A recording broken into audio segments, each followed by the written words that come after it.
Hey there, I'm Michelle, and welcome to the Leadership Growth Lab, the podcast where we ditch the leadership fluff and get into what actually works. If you're a new or emerging leader trying to figure out how to lead people without losing your mind or your integrity, you're in the right place. I've spent over 30 years leading teams, making mistakes, and learning the hard way so you don't have to. This isn't about motivational posters and feel-good quotes. This is real talk, real stories, and real strategies to help you become the leader you're meant to be. Let's get into it.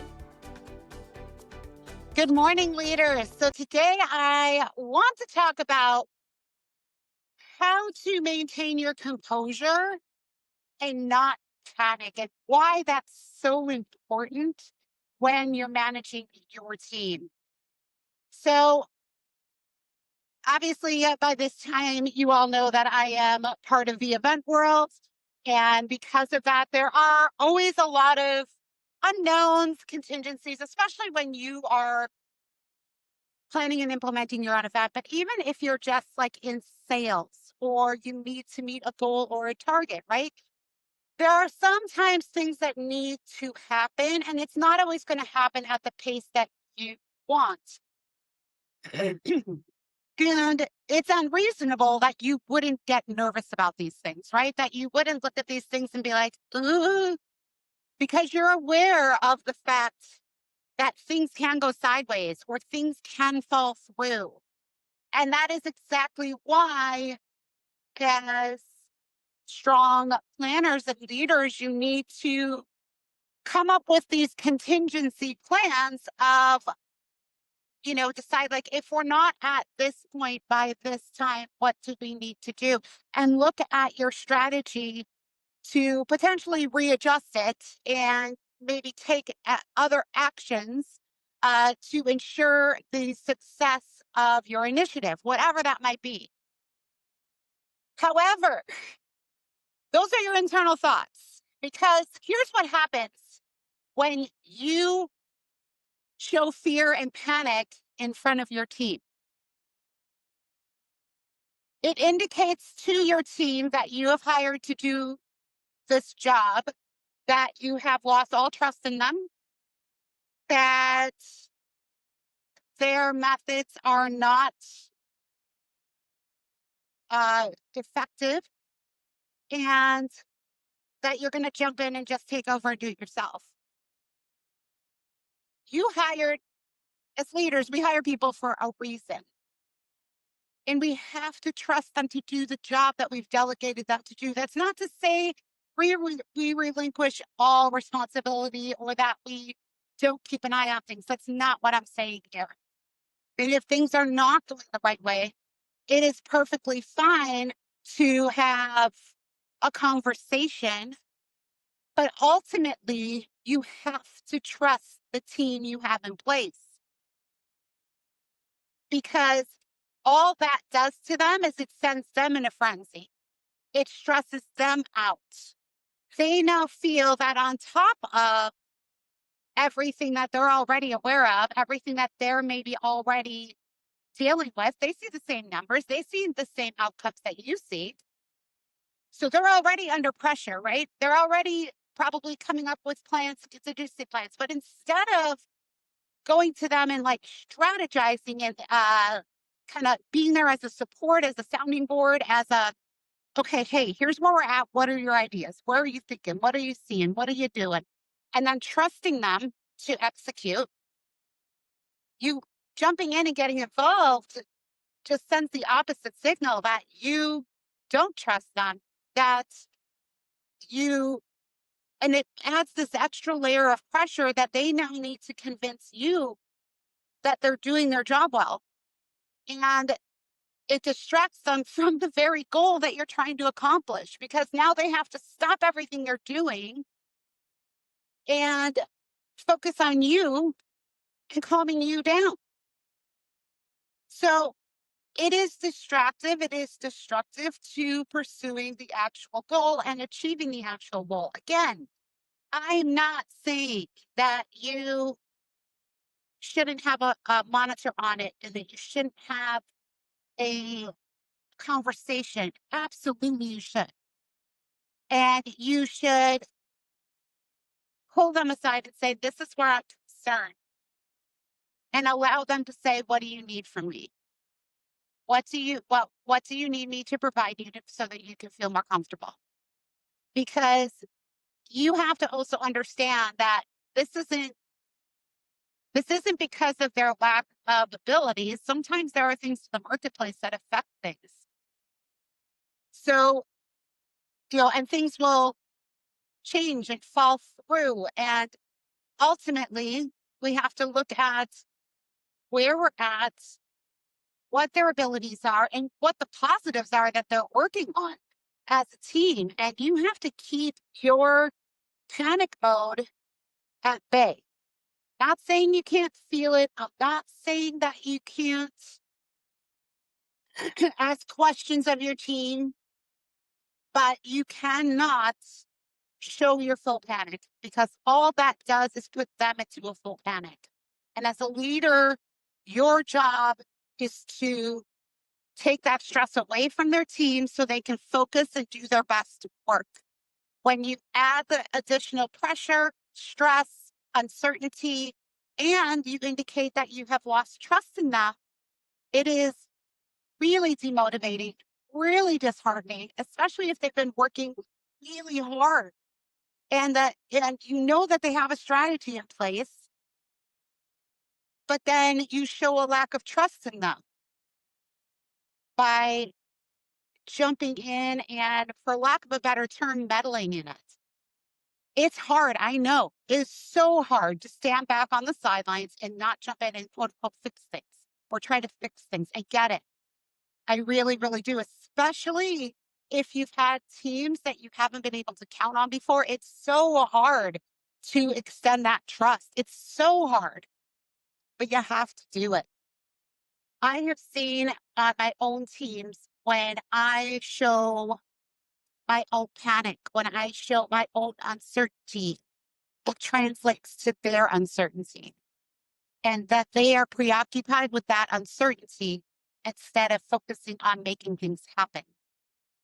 Me checking in on them for status updates and the like, that's okay. That's not showing panic. That's just showing, I want to be updated. I want to know where we're at. Here's some deadlines that are coming up. It's managing the process, right? It's reminding them of where we want to be, where our targets are, maybe where we're a little behind, maybe where we need to adjust to push ahead, asking for their ideas, brainstorming. And oftentimes they're going to have the best answers. Now, you can also have ideas that you throw out there during those brainstorming sessions, of course, because maybe you have more of a historical perspective. Maybe, especially if this is their first time that they have worked on this project, and you have history with this project, then by all means, offer your perspective, offer your guidance, offer some ideas, but also understand where you're at. Like, look at this. Is this a rebuilding year? Is this, uh, you know, a year where there's a lot of uncertainty? Is this, are we on track with last year, given all of the circumstances? And if the answer is, yeah, we're pretty on track, then relax. Don't panic. And I think even if you are a little off track, then let's look at strategy, not panic and reaction. And I know I've made this mistake in the past. And whenever I've reacted to something, instead of responding to something, it hasn't turned out well. It's hurt the overall experience. It has hurt relationships with maybe some partners and things like that that we've made promises to and agreements with, and it's hurt our reputation because I reacted and I didn't respond. Again, it's okay as a leader to get that panic feeling. Of course, you have a lot on the line and things need to go well. And I'm not saying, you're human. Of course, you're going to feel that. But you have to manage that feeling. And you have to take a beat, take a moment, assess where you're at, and decide how you're going to address that in a strategy and how you're going to motivate your team and partner with your team to address those things. And I'm not even saying you shouldn't point those things out. Of course you should. You should say, hey, I don't think we're quite where we need to be. What can we do to address this? Here's what I need in place. Perfect. That's not a problem. Okay. Those things are absolutely 100% what you need to be doing to manage this project. But if you show panic and reaction to things, that's where you're going to demotivate your team because you're showing that lack of trust. You're showing that you are really, you don't believe in them. You don't believe that they can accomplish what they've set out to accomplish. And at the end of the day, though they are trying to maybe prove things to themselves and other people in the organization, ultimately they're trying to prove themselves to you. They want to make you happy. So if you're indicating that you have lost trust in them and you've lost any belief in their abilities, that is the quickest way to demotivate them and really make them feel hopeless. It's going to result in them not being able to deliver their best work. It's going to result in them not being able to deliver what you are hoping for them to deliver. So some of the ways that I address this myself was I literally take it in. I let myself feel the panic. Then I look over the metrics of where we are, what we need to do, and I start figuring out strategy of where I need to pick up some action myself, of where maybe I can support my team in kicking up their action so that they can see more positive results. And then I get together and I brainstorm, like, what can we do? How can we do this? This is where we need to be. How do we get there? And I work with them collaboratively to address the fact that maybe we're not where we want to be. So it's more of a problem solving session. I don't show them that I'm terrified because even if I am, even if I'm like, oh goodness, I don't know if we're going to do it. I can't show that. I have to show I believe we will do it. And here's why I believe we will do it. And here's what's going to happen. And here's how we're going to attack it. Because what I'm going to walk away with is we're going to do everything we can to ensure that we've done everything we can. Because that's what I'm in control of. I'm not in control of the other things. And I believe that I put out there the synergy of it's going to be fabulous, it's going to be amazing, and we're going to attract the good people. It's going to be an event that people are going to talk about. It's going to be it's going to be an event that's going to set us up super strong for next year.